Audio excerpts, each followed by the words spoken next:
সুপ্রিয় দর্শক শ্রোতা ভাই বোন, সলাতরত অবস্থায় আমাদের চোখ খোলা রাখা উচিত নাকি চোখ বন্ধ করেও নামাজ আদায় করা যাবে?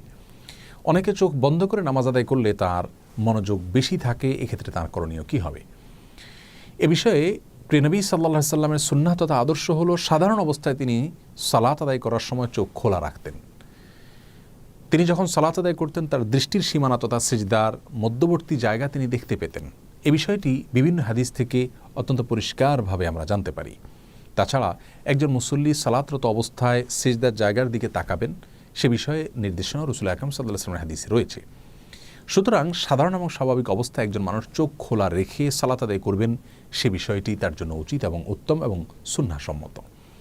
তবে যদি কেউ সালাতরত অবস্থায় তার দৃষ্টির সীমানায় এমন কোনো কিছু দেখতে পান বা এমন কিছু পড়ে তার দৃষ্টির সীমানায় যেই বিষয়টি দেখা তার জন্য গুনাহের, তাহলে অবশ্যই তিনি চোখ বন্ধ করে সালাত আদায় করবেন। আর যদি যৌক্তিক কোনো কারণে তার চোখ বন্ধ করে সালাত আদায় করতে হয়, যেমন স্বাস্থ্যগত কারণে ইত্যাদি, তাহলে অবশ্যই তিনি সালাত আদায় করতে পারবেন চোখ বন্ধ করে।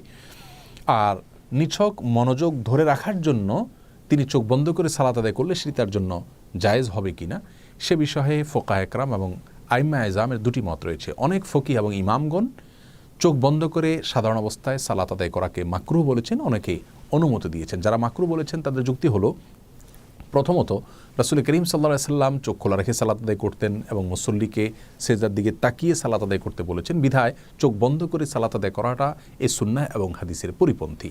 আর দ্বিতীয়ত কোনো কোনো বর্ণনা দ্বারা জানা যায় যে ইয়াহুদিরা চোখ বন্ধ করে ইবাদত করতো, সালাত আদায় করতে, বিধায় তাদের সঙ্গে যেন মিল না থাকে বা বৈপরীত্য থাকে, আমাদের ইবাদতের যেন স্বাতন্ত্র্য থাকে, সেজন্য আমাদের চোখ খোলা রেখে সালাত আদায় করা উচিত, চোখ বন্ধ করে সালাত আদায় করা মাকরুহ।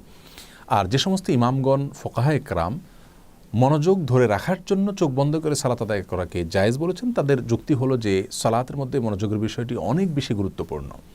অনেক সময় মনোযোগ না থাকার কারণে সালাত অনেকটাই অর্থহীন হয়ে যায়, যার কারণে এই গুরুত্বপূর্ণ বিষয়টির খাতিরে যদি কারোর চোখ বন্ধ করতে হয় তাহলে সেটা একটা ওজর বলা যেতে পারে।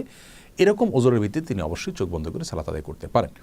পুরো বিষয়কে সামনে রাখলে আমাদের কাছে যে বিষয়টি পরিষ্কার হয় তা হলো, সাধারণ এবং স্বাভাবিক অবস্থায় একজন মানুষের চেষ্টা করা উচিত চোখ খোলা রেখে সালাতের মধ্যে মনোযোগ ধরে রাখার।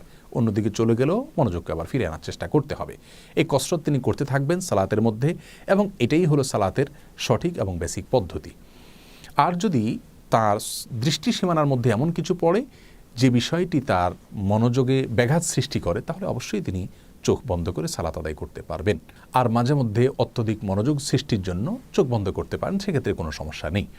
দোয়ার সময়, দুরুদের সময়, জিকির আজকারের সময়, কোরআন তেলাওয়াতের সময় যদি সম্পূর্ণরূপে তিনি চোখ বন্ধ করে রাখেন এবং তাতে যদি তার মনোযোগ বেশি থাকে, সেটা অবশ্যই জায়েজ রয়েছে, সেক্ষেত্রে কোনো প্রকার বিধিনিষেধ কেউই আরোপ করেননি। আল্লাহ রাব্বুল আলামিন আমাদের সকলকে সর্বাবস্থায় রাসূল আকরাম সাল্লাল্লাহু আলাইহি ওয়াসাল্লামের সুন্নাহসম্মত উপায়ে প্রত্যেকটি ইবাদত সম্পাদন করার তৌফিক দান করুন। আসসালামু আলাইকুম ওয়া রাহমাতুল্লাহি